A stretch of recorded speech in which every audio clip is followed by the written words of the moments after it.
I'm tired of traveling, or fighting superstition and its many manifestations. Even though it was me who chose to debunk folklore and mysticism. Little did I know I'd end up being labelled as Patrick Galloway, the man with endless occult knowledge.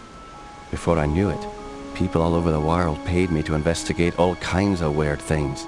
As long as they paid me, I'd look into it. Funny thing though, the more I saw, the more I believe there are forces beyond our control. Creatures not explainable in any human terms. Things that make my skin crawl. I fled from Ireland and hung around Paris and London with no real purpose till the Great War started. I joined a special unit whose job it was to squelch the fears of the superstitious farm boys who made up the fighting ranks.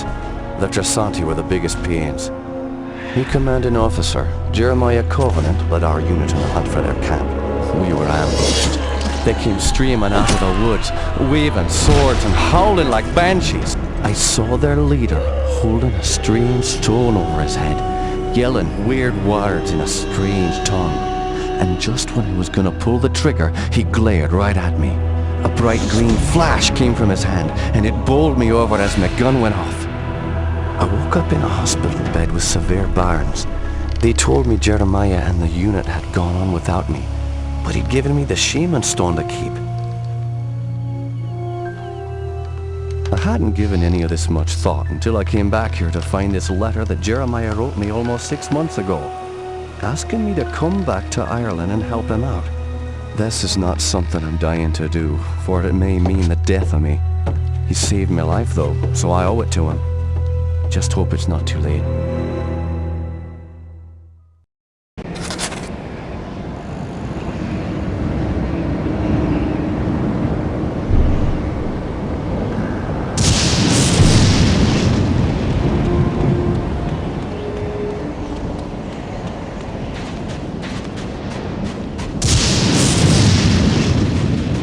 You're Jeremiah's old war buddy, right?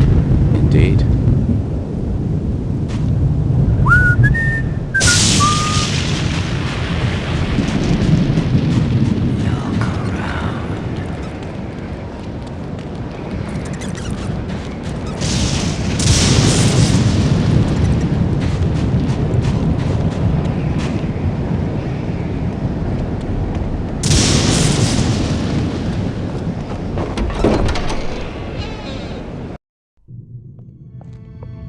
I'm Patrick Galloway, a friend of Jeremiah's.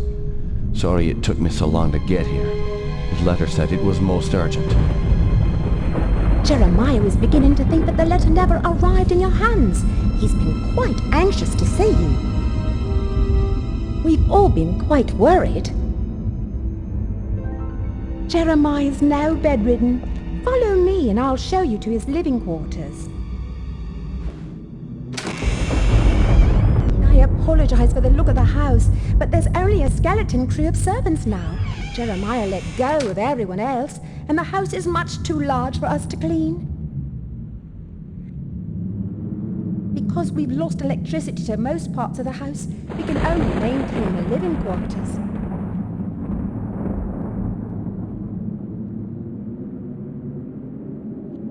This family's had so much tragedy.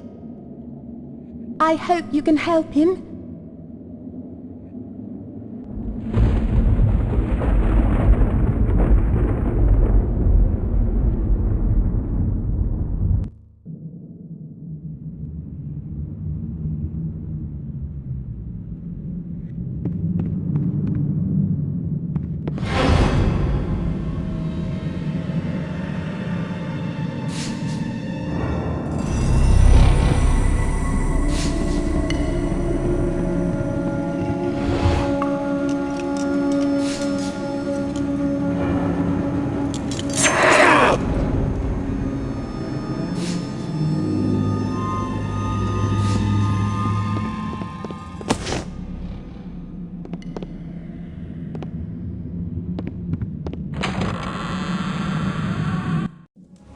Patrick, you made it.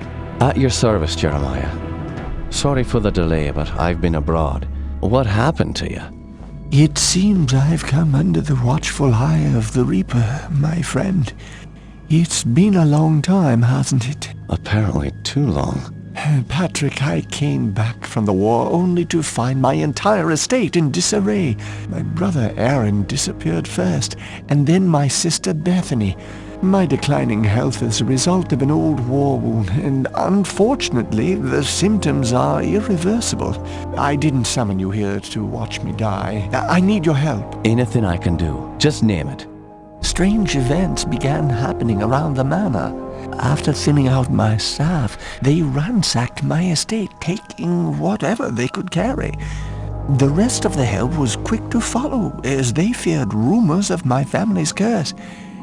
I can't help but think it's more than a coincidence that strange happenings have increased since I've been back from the war.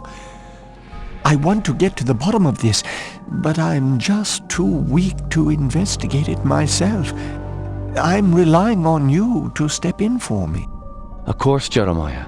The only reason I risk coming back here is to assist you however I can. My thanks to you, Patrick. What the hell is that? Sounds like it came from downstairs. I'll check it out. Lock the door behind me.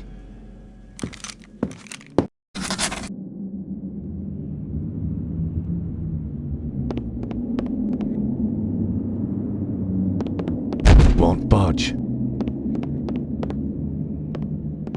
Won't budge.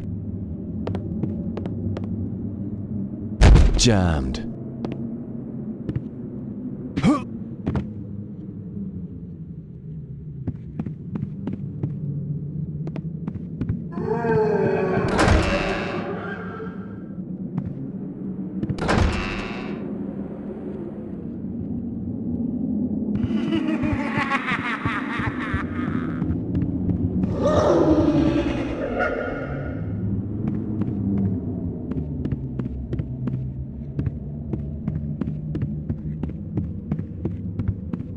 Stuck.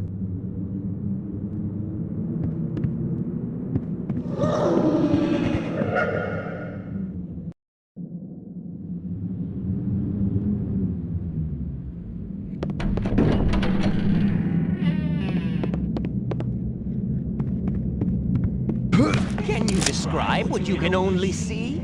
As the bonds of flesh are broken, the world becomes apparent.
Stuck.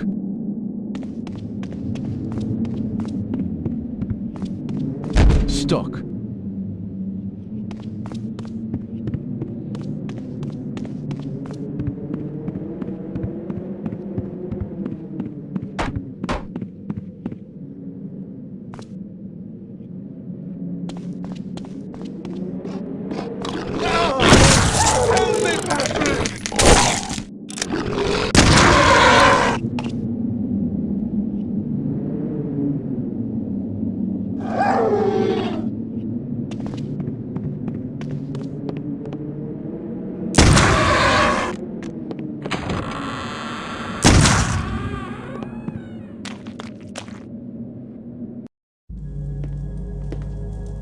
Those beasts were after me. What in God's name were those things? They're called howlers. And while I've never seen one before tonight, I've heard of them for years. Those weren't natural, my friend. We're fighting more than superstitions here. Perhaps I was being naive not to tell you, but there might be something more sinister at work here. When I was a boy, I encountered something I can't quite explain. You see, there was this isle of standing stones that sits just off the estate. Someone had carved a sigil into each of the stones, something indiscernible. Father had many books on the occult, one of which contained a sketch of that very symbol. I took my brothers and sisters out to the island and read from my father's book. Well, what happened? Something answered.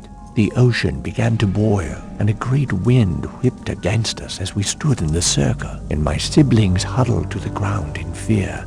Eventually, the wind died, and the sea settled. Patrick, I know it sounds like the ravings of a dying man, but I believe those standing stones had something to do with this. What has once been a taint upon this family has now begun to manifest itself. But you told me you're dying. Doesn't this curse end with you? Who knows? My brothers and sisters are dead, but I don't think they're really gone. I've heard some servants whispering. They think they've seen Lisbeth on the estate. My family has come for me. I sense them, Patrick. By now, you and I know the supernatural exists. You saw the howlers. And what about our encounters with the Tersante during the war? You still even carry the Gelzebah stone with you. It's a token of the shaman's life I took. That's all. I found a scroll with a picture of the Gelzebah on it. I believe it contains the way to awaken the stone's dormant power. Very well. Let me study this scroll overnight, and I'll see what I can do in the morning. This house still hides many secrets. I'm counting on you to reveal them and put an end to this mess.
Have you noticed anything strange going on? Apparently, Elizabeth's room was broken into last night during the commotion. Where's her room? Just down the hall from here. It's quite a mess.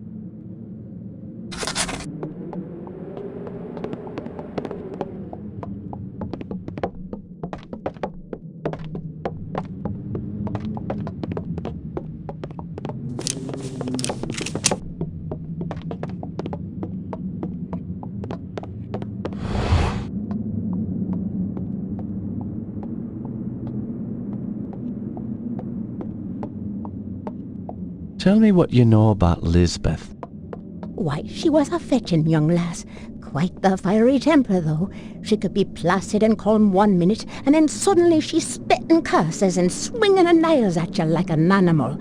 'Tis a pity her mother died birthing her. Indeed.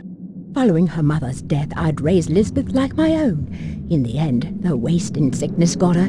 I'd cared for her when she was sick and watched her wither away to nothing. Pity a young woman has to die in the spring of her life. Now she rests with her poor mother at the family mausoleum. The groundskeeper claims to have seen her recently. Oh man, seeing a ghost is never a good omen. Where can I find this groundskeeper? He's out in the gardens. You can get there through the kitchen. Your knowledge is appreciated. Thank you.